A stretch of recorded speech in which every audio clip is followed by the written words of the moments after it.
ನಮಸ್ಕಾರ ಸ್ನೇಹಿತರೆ.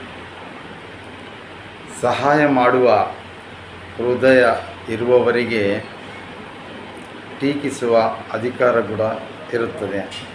ಅದು ನಿಮ್ಮೆಲ್ಲರಿಗೆ ಗೊತ್ತಿರುತ್ತದೆ. ಅದೇ ರೀತಿಯಾಗಿ ಮನುಷ್ಯ ಯಾವಾಗಲೂ ಮುನಿಯಂತೆ ಇರಬೇಕು.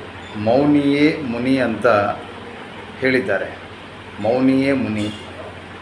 ಜೀವನದಲ್ಲಿ ದೈವ ದುರ್ದೈವ, ಕಷ್ಟ ಸುಖಗಳು ಎರಡೂ ಕಾಣಿಸಿಕೊಳ್ಳುತ್ತವೆ.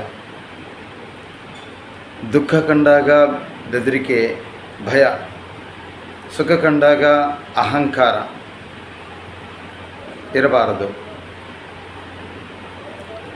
ಸುಖ ದುಃಖಗಳ ಸಮ್ಮಿಲನ ನಿಸ್ವಾರ್ಥದಿ ನಾವು ಮುಂದೆ ಸಾಗಲೇಬೇಕು. ಈ ಜೀವನದಲ್ಲಿ ಮನುಷ್ಯನೇ ನೀನು ಒಂದು ನೆನಪಿಡಿ,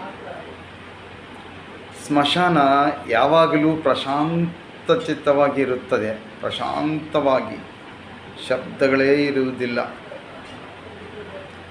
ಯಾಕೆಂದರೆ ಅಲ್ಲಿ ಮನುಷ್ಯ ಅಹಂಕಾರ ಮೌನವಾಗಿಯೇ ಇರುತ್ತದೆ. ನಮಸ್ಕಾರ.